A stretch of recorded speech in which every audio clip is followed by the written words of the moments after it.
Salve a tutti, ragazze e ragazzi. Ho pensato di dedicare una lezione all'approfondimento del tema dei diritti collettivi delle comunità nella storia del continente europeo. Quando in storia a scuola si studia il XVII secolo, si mette in risalto quell'evento epocale che è stata la soppressione, la scomparsa delle terre comuni in Inghilterra. È un evento fondamentale nella storia dell'economia globale, la soppressione delle common land o dei commons, come li si vuole chiamare, cioè di terreni, di pascoli ad uso comune, ad uso collettivo delle popolazioni rurali. È un fatto della storia britannica che però ha un peso importante anche nella storia mondiale.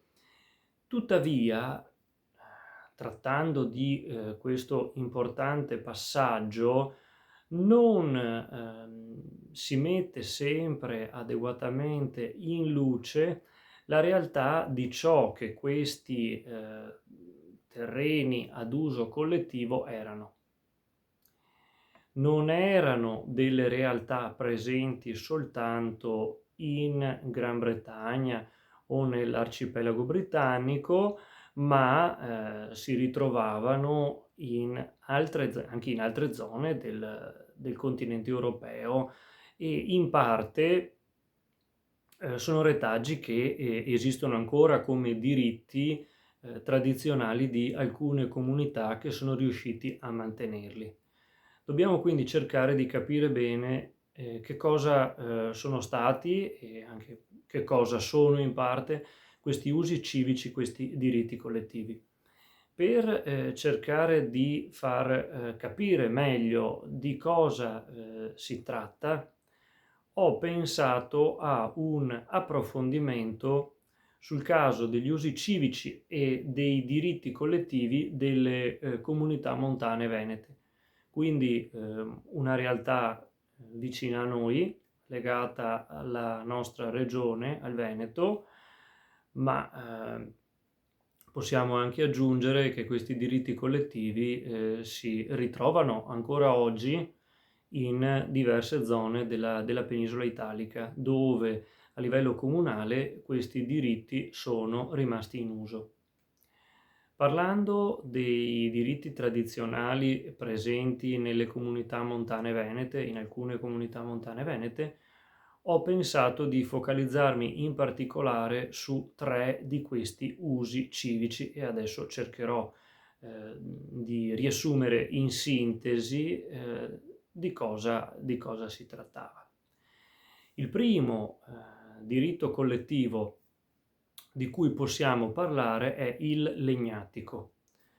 Il legnatico era un uso civico che essenzialmente è riassumibile con il diritto di fare legna in un bosco comunale o di pertinenza della valle, della comunità, un bosco pubblico in cui ogni singolo membro della comunità aveva il diritto a far legna, a raccogliere la legna. Questo uso civico è rimasto in uso in diversi comuni della penisola italiana e come membri delle comunità sin dal Medioevo si intendevano i membri delle famiglie originarie della comunità, quelle che vi abitavano da generazioni. Oggi è subentrata ovviamente il concetto moderno di cittadinanza legata a un comune. Un altro diritto collettivo era invece il fabbrico. Il fabbrico è anch'esso un diritto di origine medievale. Quando noi parliamo degli usi civici comunitari, dei diritti collettivi presso le comunità montane venete, parliamo di usi che sono nati in un passato remoto, sono nati durante il Medioevo, quando queste comunità hanno avuto anche la loro genesi storica e culturale. Pensiamo ad esempio ai 7 comuni nel Vicentino. Con fabbrico si intendeva l'utilizzo di immobili pubblici o di spazi di beni pubblici legati ad attività del settore primario, di ciò che in economia viene definito settore primario, quindi caccia, pesca, pascolo, semina e ancora una volta raccolta. Questi diritti di godimento erano consuetudinari, basati su prassi tramandate, tanto che non avevano bisogno di un'attestazione scritta, non c'erano documenti certificati che li riportassero, perché erano legati a usi tramandati di generazioni in generazione, erano legati a prassi consuetudinarie, a un diritto consuetudinario proprio della comunità, legato ai membri, alle famiglie originarie di queste comunità, che godevano di diritti particolari.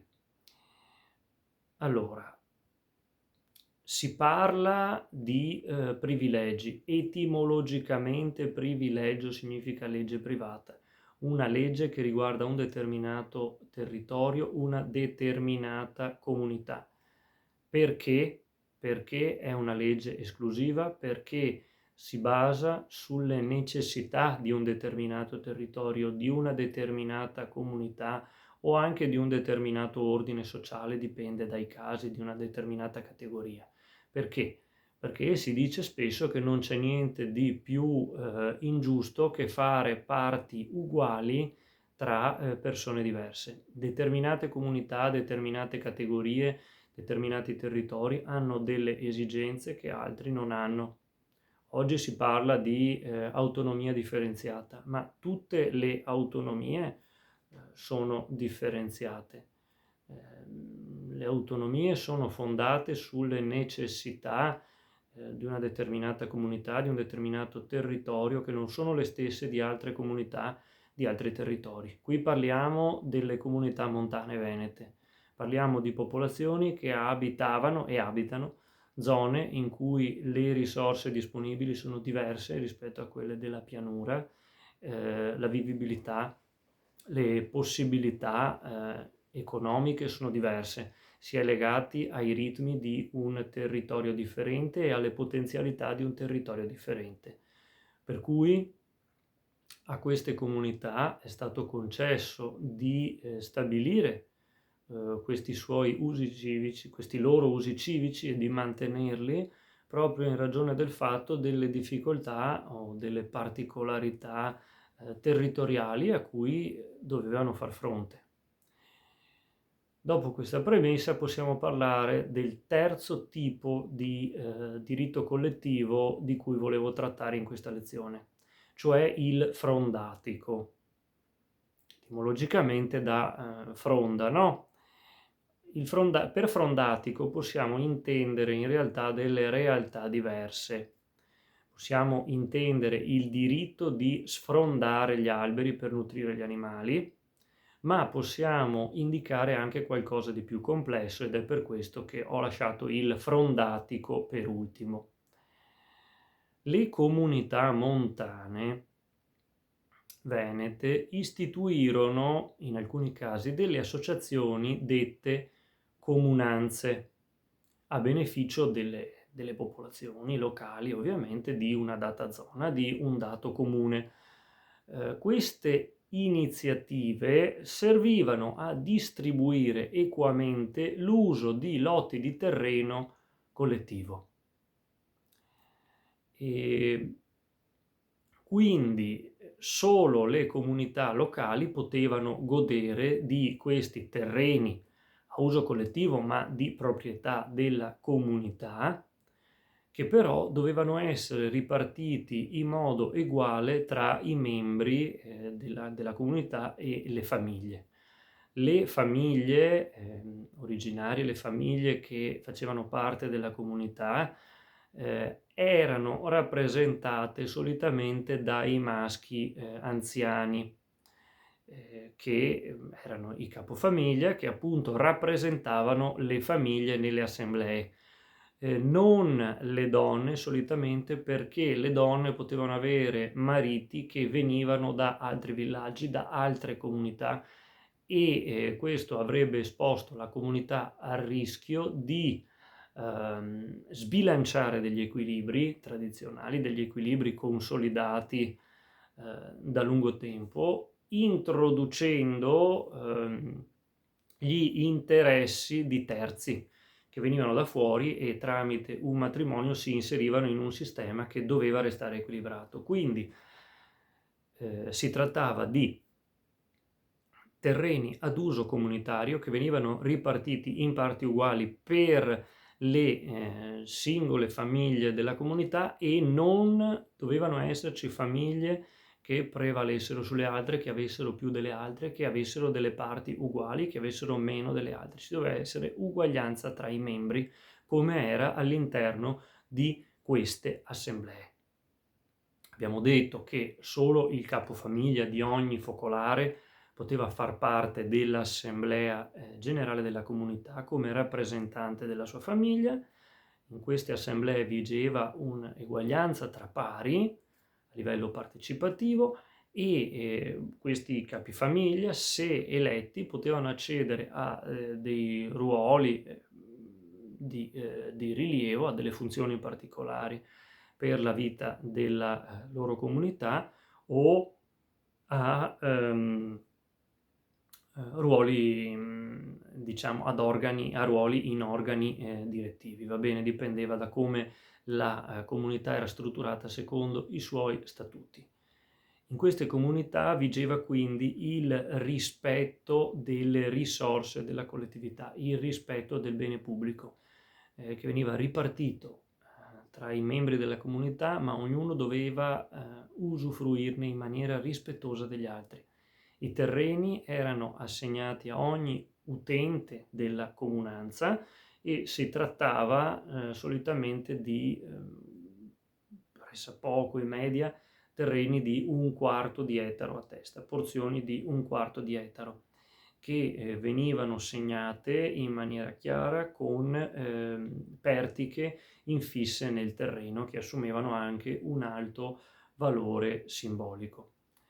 Tutti i membri della comunità, anche non solo i capifamiglia ovviamente, partecipavano alla coltivazione di queste porzioni di terreno nel rispetto delle necessità degli altri membri, delle altre famiglie, e infine il raccolto veniva ammassato su un'aia di